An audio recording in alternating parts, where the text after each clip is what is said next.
A note before we begin. This is not a ghost story. I want to be clear about that from the start, because I've heard ghost stories, and they have a shape to them, a beginning where something goes wrong, a middle where someone investigates, and end where something is revealed or escaped or defeated. This doesn't have that shape.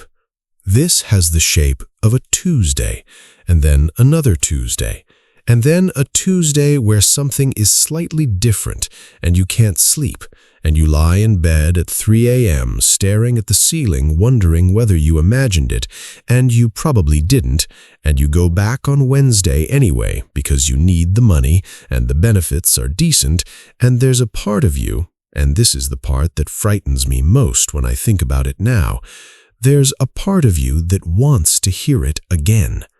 This is that story. Part 1. The job. I took the position in October.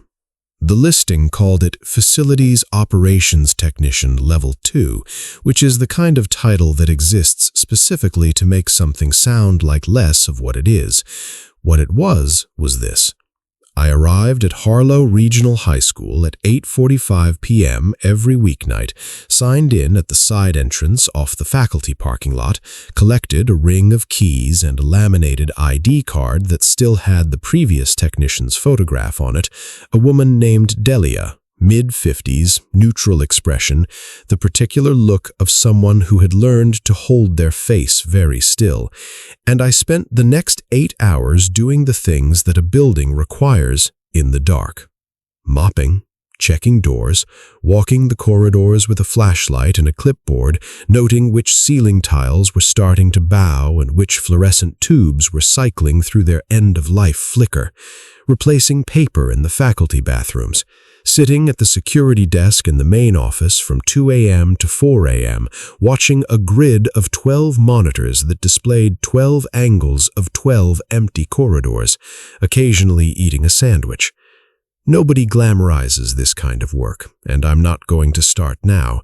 It was monotonous in a way that had texture to it, every night slightly different from the last in ways that didn't add up to anything, and it paid $19.40 an hour, plus county health benefits, which after the year I'd had was not nothing.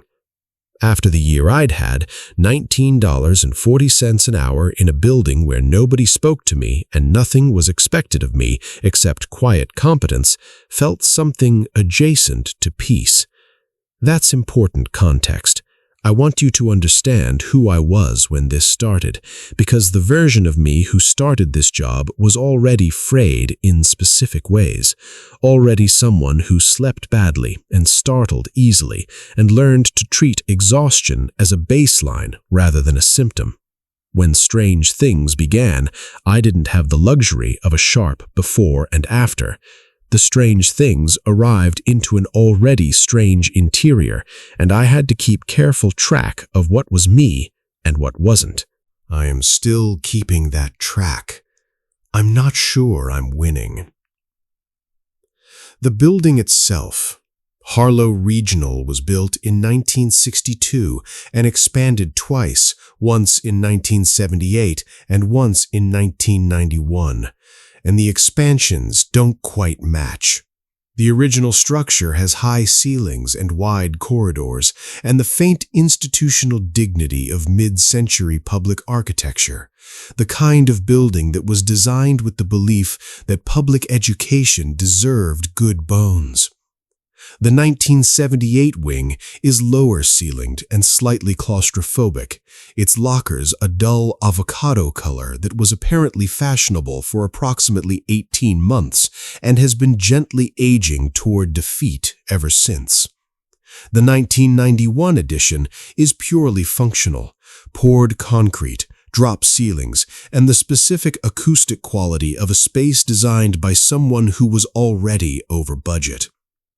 At night, with the student population absent and the heating system cycling through its slow industrial respirations, the building made sounds. Not dramatic sounds, not the sounds of horror movies where every creak is timed for maximum impact. The sounds of a large old structure doing what large old structures do. Settling, expanding, contracting, exhaling the thermal memory of the day. The ventilation ducts ran along the main corridor, and they hummed in a key I eventually identified as approximately E-flat, varying slightly depending on the exterior temperature. The fluorescent lights in the science wing had a distinctive buzz that rose and fell with no discernible pattern. The lockers in the 1978 wing produced occasionally, and without provocation, a deep metallic resonance. Not a bang, not a knock, more like the building clearing its throat. I cataloged these sounds the way you catalog anything you're going to have to live with. Gave them names internally, noted their timing, made them familiar. This is what you do when you're going to be alone in a large dark building for 8 hours a night. You domesticate the sounds until they become furniture, until the silence between them is what you notice. The silence at Harlow Regional was very particular. I've worked in empty buildings before, a warehouse briefly, and a county courthouse during a summer renovation, and they each have their own quality of emptiness. Harlow Regional's emptiness had what I can only describe as density. It felt inhabited by the memory of inhabitation. The corridors held the ghost shape of thousands of passing bodies. The lockers held the accumulated weight of decades of small private miseries and small private triumphs. And when you walked through those halls alone at 1 a.m., you didn't feel like you were alone in an empty building. You felt like you were alone in a building that was remembering being full. I told myself this was just what old schools felt like.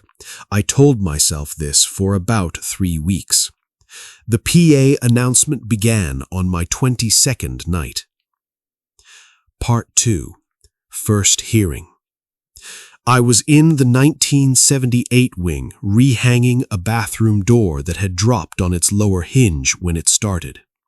The time was 11:14 p.m. I know the time because I had developed the habit of logging tasks in a small notebook with timestamps, partly because the job required it, and partly because the timestamps gave me something to organize the night around, small fixed points in a long, dark span of hours. 11:14 p.m., bathroom door, B-wing. The PA system activated with a click. Not a loud click, just the small mechanical sound of a relay closing, the system drawing breath. Every school PA system makes this sound, and in the daytime you don't hear it because there's too much other noise. But at night, in an empty building, it carries. I heard it from 3 rooms away.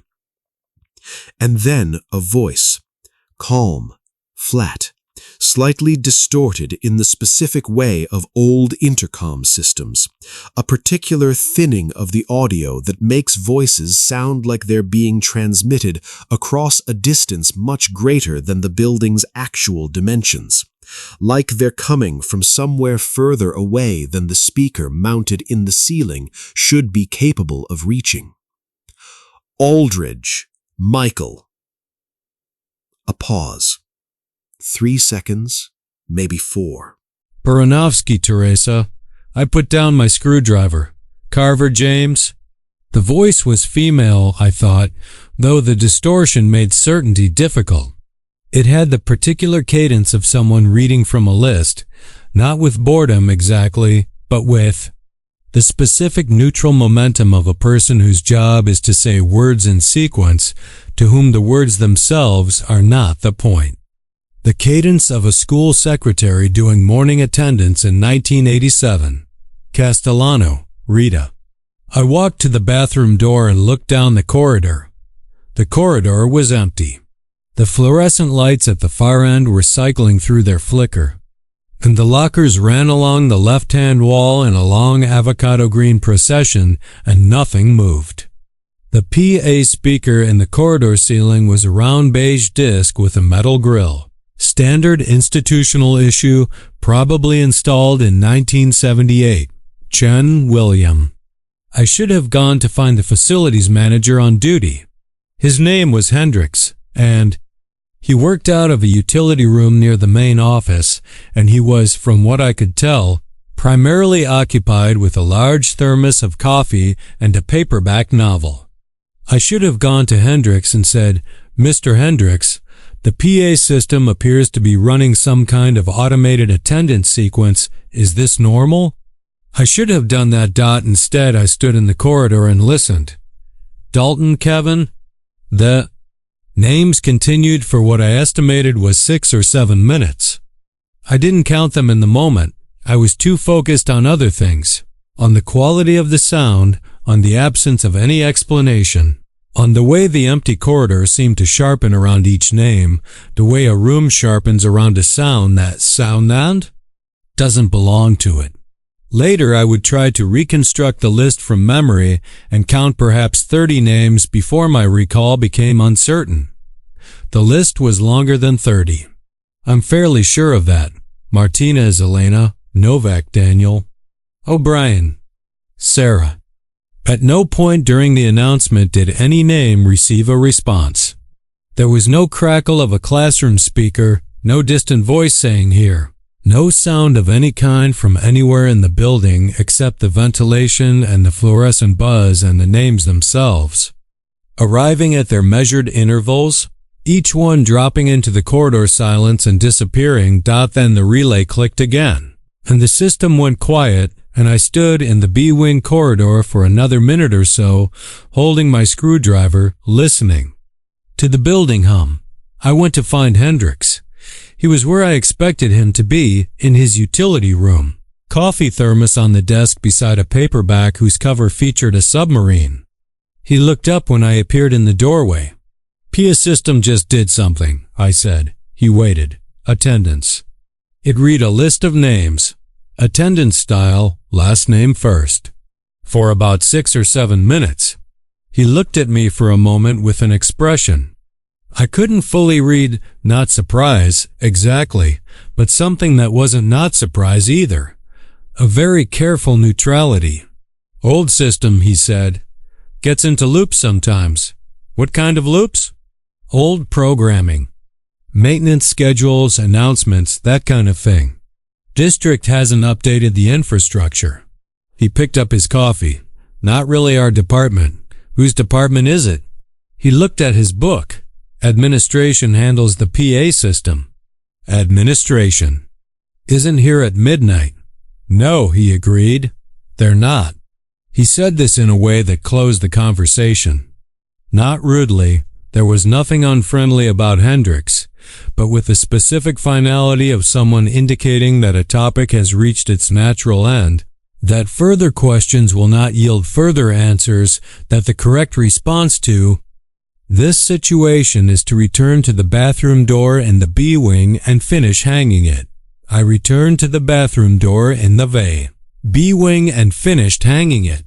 That night, driving home at 5:15 a.m. through the particular gray pre-dawn that October produces in this part of the country, I thought about the voice, the flatness of it, the total absence of anything that sounded like intention or urgency or affect. It hadn't sounded like a recording that had gone wrong or a system glitch generating gibberish. It had sounded like someone reading attendance, doing their job, doing it in an empty building at 11:14 p.m. with no students present and no expectation of response, with the same steady professional momentum they would have brought to any other morning. Thought about that for a long time before I slept. Part 3. Pattern had happened again the next night at 11:14 p.m. I was in the main corridor when it started this time, close enough to the ceiling speaker that the voice was clearer, the distortion slightly less pronounced, same cadence, same flat professional effect, same pause between each name, different names, not entirely different. A few names recurred, Dalton Kevin and Martinez Elena among them, but the list was substantially different. New surnames, new first names. A different sequence. I had brought a second notebook. I stood under the speaker and wrote as fast as I could. Wong Jennifer, Kowalski Thomas, Lattimore Brenda. I got 24 names before the relay clicked and the system went quiet. I stood in the corridor looking at my notebook, at the names in my handwriting, at the faint blue lines of the page, and I tried to think clearly. Old programming, Hendricks had said. Old announcements getting into loops. This was the explanation I had been given, and it was technically a possible explanation. PAE systems at old schools did occasionally malfunction, did occasionally retrieve archived audio from corrupted programming and replay it without cause. I knew this because I had looked it up that afternoon, lying in bed before my shift. Unable to sleep. What the articles I found did not explain was why a corrupted audio loop would produce a different sequence of names on consecutive nights. What they did not explain was why the voice would sound, each time, like someone actively reading, pausing at the same intervals, maintaining the same pace, the same careful professional neutrality, rather than like a recording being played. Did not go to Hendricks that night. I didn't think Hendricks would have anything to add. Instead, I walked the building after the announcement stopped, which was something I hadn't done before. The corridor walk was scheduled for midnight, not 11:20 p.m., and I am, in certain respects, a person who keeps to schedules. But I walked it early, slowly, starting at the A-wing and moving through to the 1991 edition, checking each corridor, each classroom doorway, each stretch of empty hall. Nothing. Lockers, fluorescent. Lights, the ventilation hum. A fine mist of rain on the exterior windows that I could see from the main corridor's end, the parking lot lights catching it in the dark. I stood at the end of the main corridor and looked at the security camera mounted above the exterior door, and thought about the monitors at the main office desk, and I walked back to the main office and sat down in front of them. The monitors showed the building in 12 angles of gray-green light. Corridor A, Corridor B, the gymnasium entrance, the main office exterior, the parking lot, the faculty entrance, the library hall, the 1991 edition stairwell, the science wing, the cafeteria, the auditorium lobby, and a camera angle I'd never quite figured out, a narrow corridor I didn't recognize, somewhere in the building's interior that showed only a gray wall and the edge of what appeared to be a door, all empty, all still. I sat in front of the monitors and looked at the time stamp in the corner of each screen. 11:23 p.m., 11:23 p.m., 11:23 p.m. The clocks in this building were on a synchronized system. Every clock in every classroom reading the same time, advancing together minute by minute, and there was something about the sight of 12 identical timestamps that I found just then unsettling. The building knowing its own time, all at once, in every room simultaneously. I went back to my rounds. On my third night of writing down names, I had a list of 61. Cross-referencing the 3 nights, 17 names appeared more than once. I didn't know what the repetitions meant. I wasn't sure repetitions meant anything. I wasn't sure anything meant anything. I was beginning to acquire the specific epistemic fog of a person who is sleeping 4.5 hours a day and spending 8 hours a night in an empty building listening for sounds. And I want to be honest about that fog because it is relevant to everything that follows. When you're that tired, you become a worse judge of your own thinking. You lose the ability to distinguish between a pattern that genuinely exists and a pattern that you're exhausted. Brain has assembled from noise because it prefers patterns to noise. You become, in other words, unreliable. And the terrible thing about becoming unreliable is that you know it. You know that you cannot fully trust yourself, and that knowledge doesn't protect you from the unreliability. It just adds a layer of anxious monitoring on top of everything else. You are watching yourself for signs of delusion at the same time. That you're trying to function, and the watching costs something. And eventually you start watching the watching, and somewhere in there you just have to decide to operate on the assumption that you're still basically perceiving reality correctly and hope for the best. I operated on that assumption. Here is what I perceived. Part 4. The records room. The school's records room was in the basement, accessible by a stairwell in the original 1962 wing that had a door with a push-bar lock and an interior that smelled of old paper and cold concrete and the faint chemical ghost of dry erase markers from some previous iteration of the room's use. I had no assigned reason to be in the records room. It was not on my task list. The task list said corridor checks, bathroom maintenance, light replacement, security desk monitoring, and a nightly exterior check of the 4 building exits.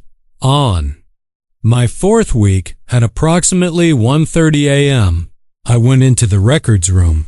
The records were organized chronologically, which was helpful, and by type, which was also helpful, and then by a secondary classification system that appeared to have been created by someone who disagreed fundamentally with the first classification system, which was less helpful. Enrollment records occupied a bank of lateral filing cabinets along the east wall.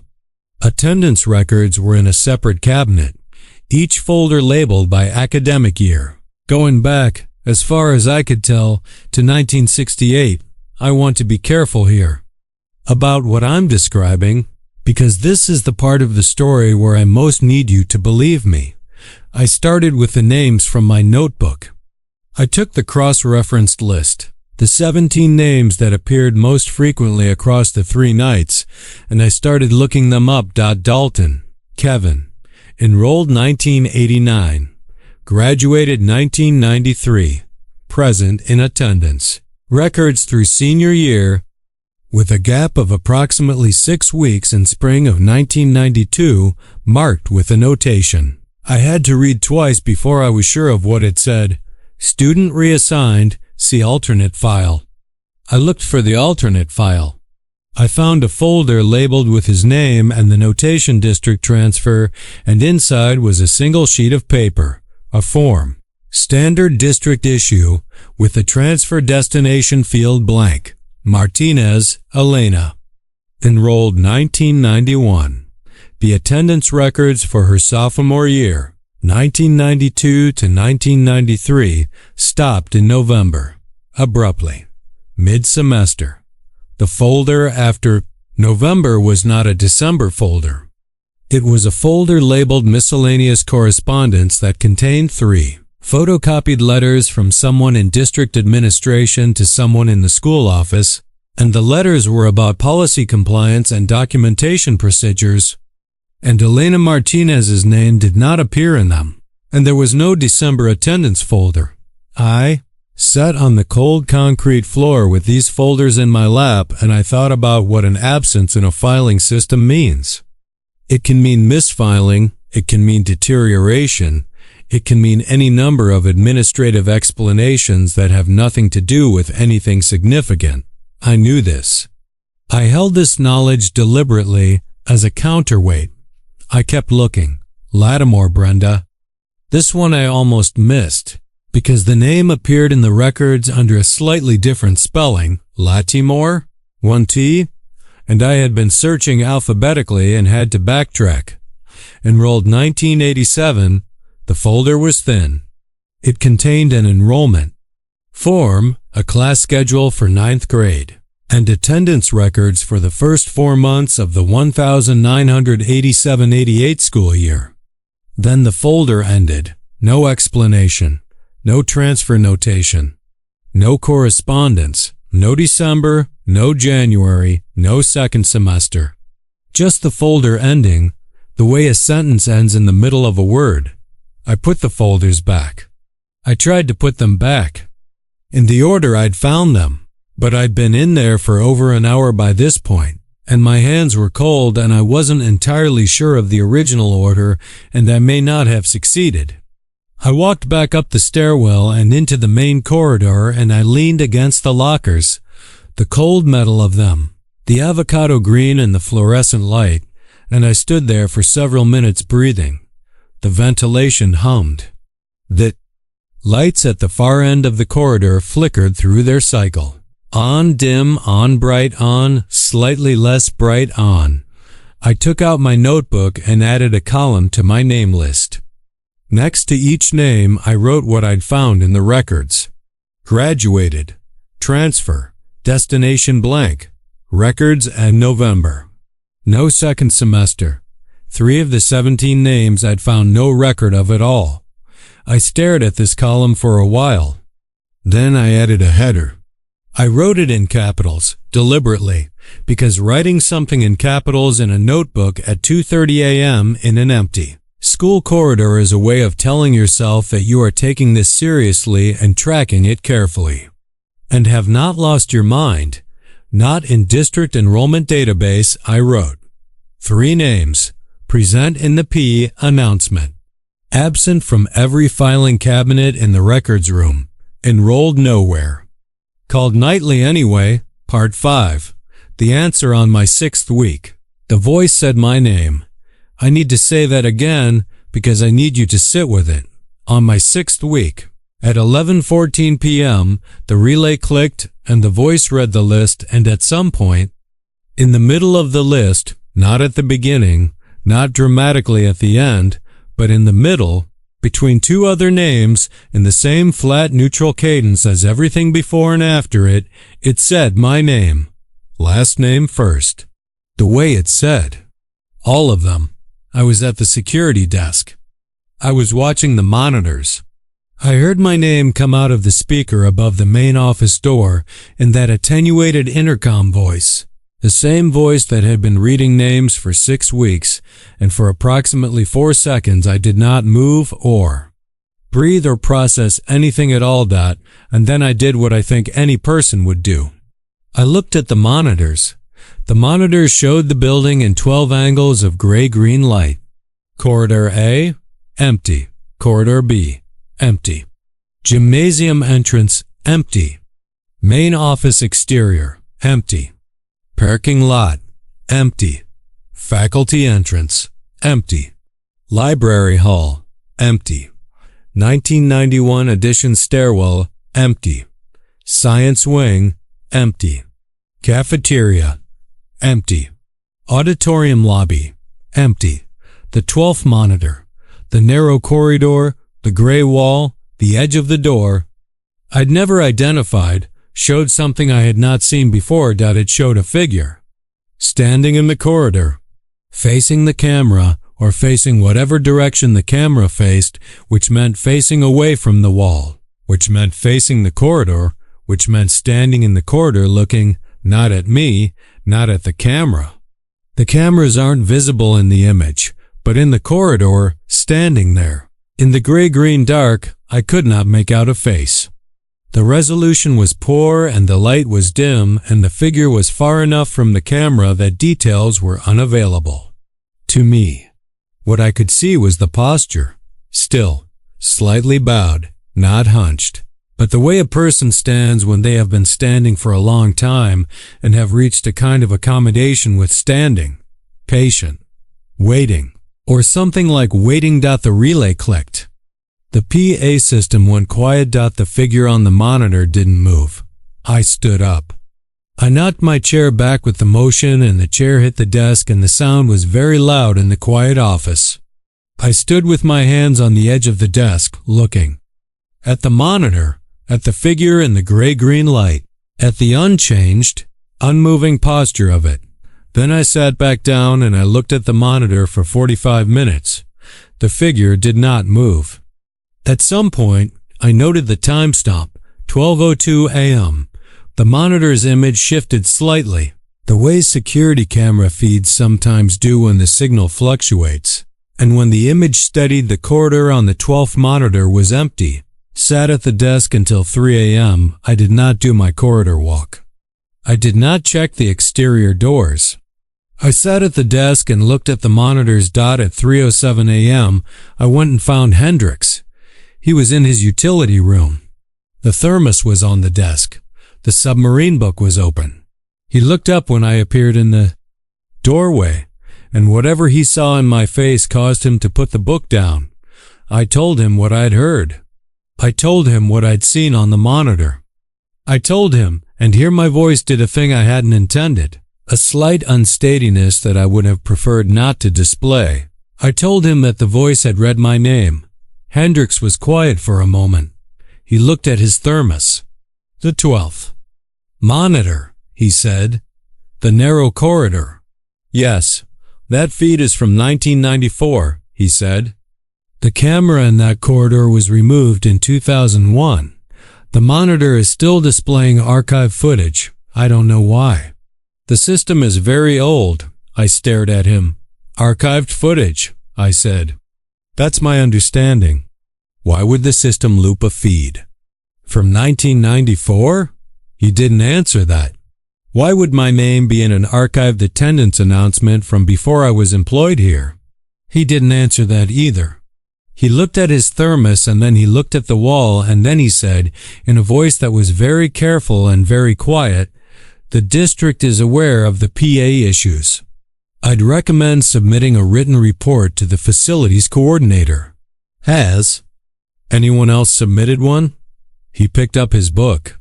The submarine on the cover. The dive into the dark. I really don't know what's in the system, he said. That's not our department. Part 6. What the coordinator said. I submitted the written report. I used the district's standard incident form, Form F114, Facilities Operations Anomaly Report, and I described the PA announcements in factual terms. Time of occurrence, duration, nature of content, frequency. I noted the discrepancy between the names announced and the enrollment records. I noted the monitor feed. I did not include my own name. I don't know why I didn't include that. I wrote the report and I left that part out, and I don't fully understand the omission, but I think it had something to do with how it would look. How a person who reports hearing their own name announced over an empty school's intercom at midnight looks on a district incident form. I thought about how it would look and I left it out. The facilities coordinator was a woman named Pauline Marsh, who worked in the district administration building across town and who I had never met in person. She responded to my written report by email 3 days later. The response was 2 paragraphs. The first paragraph thanked me for the report and confirmed receipt. The second paragraph explained that Harlow Regional's PA system was scheduled for infrastructure review as part of the district's 2027 capital improvement plan, and that in the meantime any anomalous activation should be logged for inclusion in the upcoming assessment, and that she appreciated my diligence. 2 paragraphs, one of which thanked me for telling her, one of which told me to keep writing it down until 2027. I read the email 3 times, looking for anything I might have missed. There was nothing I had missed. The response was exactly what it appeared to be, complete, professionally adequate, and designed to travel no further. I thought about the 3 names, the ones not in any enrollment database, being called every night in an empty building, being told nightly to be present in a school they had apparently never officially attended. I thought about Lattimore Brenda, folder ending in December. No second semester, no explanation. I thought about the figure in the corridor on the archived 1994 feed, the patient posture, the long accommodation with standing. I thought about my name in the middle of the list, between 2 others in the same flat voice. No different from any other name. I went back to work. Part 7. What changed and what didn't after. The night of my name, things shifted in small ways that I tracked carefully and tried not to over-interpret. The announcements continued at 11:14 p.m.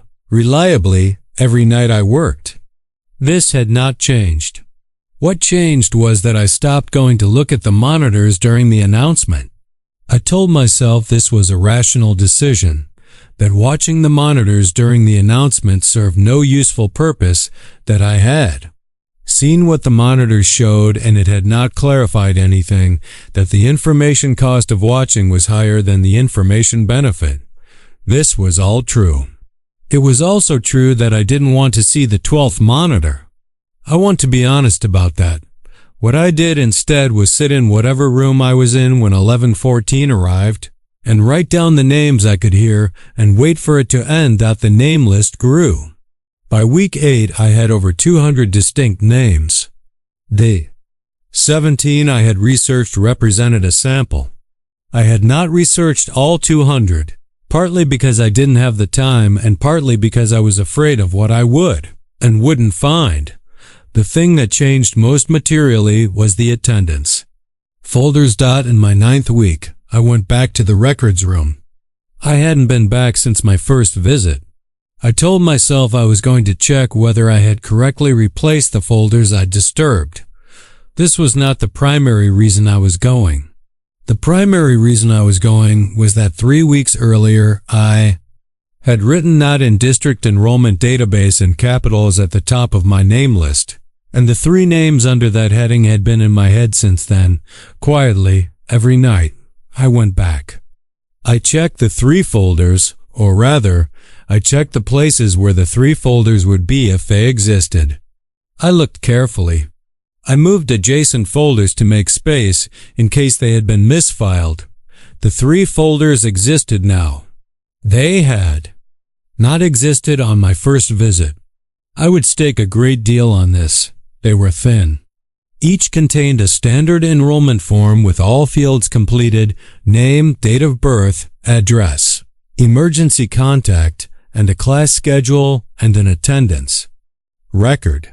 The attendance record for each one was current, not from the year of enrollment, whenever that had been, current, this academic year.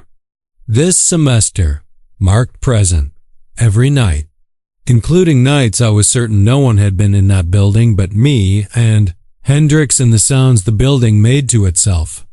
I stood in the basement records room with a folder open in my hands and looked at the columns: date, attendance status, columns going back to September, present, every single night. And then one more thing.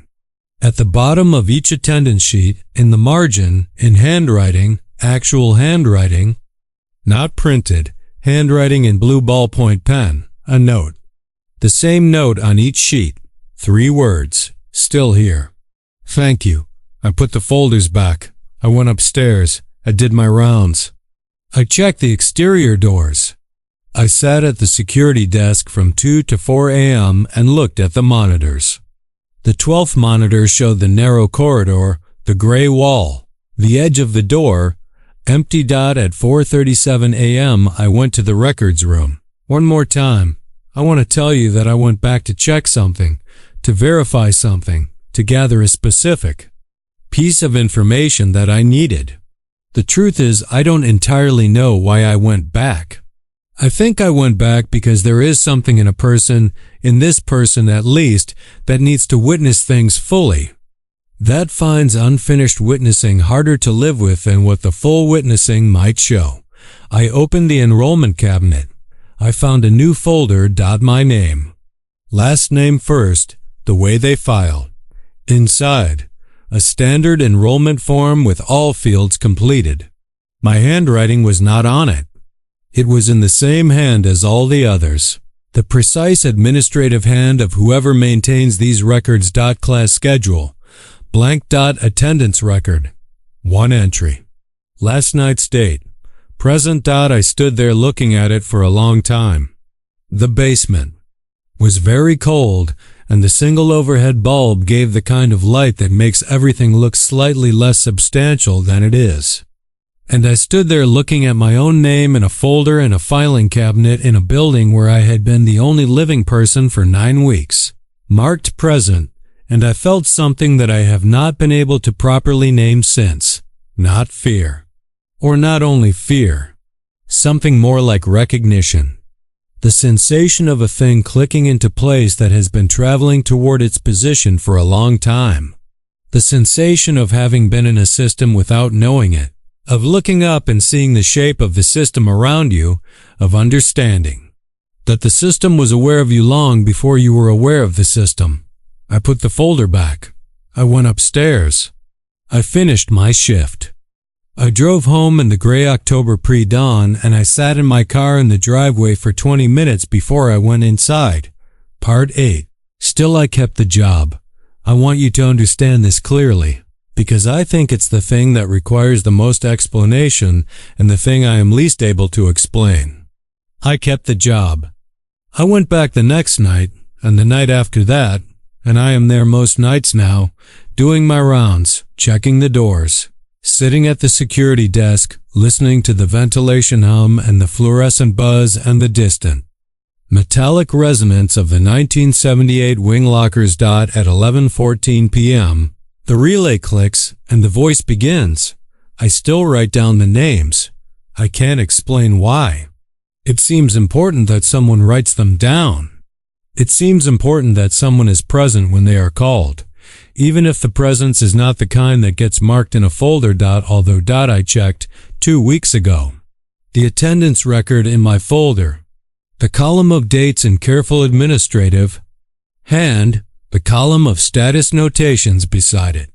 Present, present, present. Every night I've been there. Present. And one night I wasn't there. I called in sick. The only time I'd done so, a Wednesday in early November, when the exhaustion had reached a point where driving felt genuinely inadvisable. I checked my folder that Thursday and found the Wednesday entry. It said, present. I thought about this for a while. I thought about the figure on the 12th monitor, the patient posture, the long accommodation with standing. I thought about Lattimore, Brenda, and Elena Martinez and Kevin, Dalton, and the folder that ended mid-semester, and the blank destination on the transfer form. I thought about still here. Thank you. I thought about what it means to be marked present in a place you aren't. What it means that the system marked me present on a night I was home in bed, asleep, as far from that building as I had been in months. Don't think the system was lying. I don't think a system like this lies. I think a system like this records what it perceives, in the categories it has available according to the logic it was built with. I think the system perceives something on that Wednesday and marked it present because present was the closest available notation to whatever it actually saw.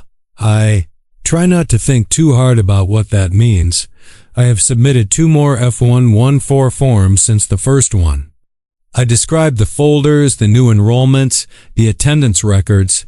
I described them in factual terms carefully worded. Pauline Marsh responded to the first one in 4 days. Thank you for the report. The matter has been noted. The 2027 Capital Review will include a full records audit. She has not responded to the second one. Hendricks doesn't ask me how I'm doing anymore. He did for a while. A brief period in weeks 7 and 8 where he'd look up from his book when I passed his utility room and say something about the night or the weather or the thermos, but that stopped. And now he just looks at his book and I pass. And neither of us says anything about the PA system or the records room or the 12th monitor or any of it. I think Hendricks has worked here long enough to have learned what I am still learning, which is that there are things in this building that exist completely independently of whether anyone acknowledges them. That the acknowledging or not acknowledging makes no difference. That the system does not require belief or attention or even awareness. It requires only the night and the building, and 11:14 p.m. and a list of names and the measured pace of their calling. Last Tuesday a new name appeared on the announcement. I noticed it because I've been listening for long enough that the list has a shape to me now, a general acoustic character, and new additions disrupt the shape the way a new piece of furniture disrupts a room. The space adjusts around it. But you know, I checked the records room the following morning before I left. I found the folder, recent enrollment form. Current attendance record. One night marked. The name was a student's, I won't say whose, because there are some things I have decided belong to the building and not to me. I will say only that the enrollment form looked new, that the paper was crisp and white in the way paper is before it ages, that the handwriting was the same as all the others, careful and unhurried, and that in the emergency contact field, where a parent or guardian's name and number should have been, there was only this written in the same blue ballpoint. Already knows. I drove home in the gray pre-dawn. I ate breakfast. I sat in front of my window and watched the street and drank my coffee. I tried to sleep. I slept for about 3 hours, which is normal now, which is what I've come to call adequate. At 8:45 p.m., I drove back to Harlow Regional. I collected my keys and my ID card, Delia's photograph, her neutral, careful face, her learned stillness. I walked my rounds. I checked the doors. I replaced a ballast in the science wing. I sat at the security desk and watched the monitors in their 12 angles of gray-green. Light. At 11:14 p.m., the relay clicked, and the voice began reading. I opened my notebook. I picked up my pen. I listened. I wrote down the names. The buses leave the county transit depot at 6:22 every morning. Route 14, Harlow Regional High School. 3 stops. The schedule hasn't changed in years. The drivers don't discuss it. The buses go. The buses come back. Nobody gets on. Nobody gets off. The route continues. The schedule continues. The transit office continues. Some systems are simply still running. Some things are only waiting to be acknowledged. Most of them already know you're there.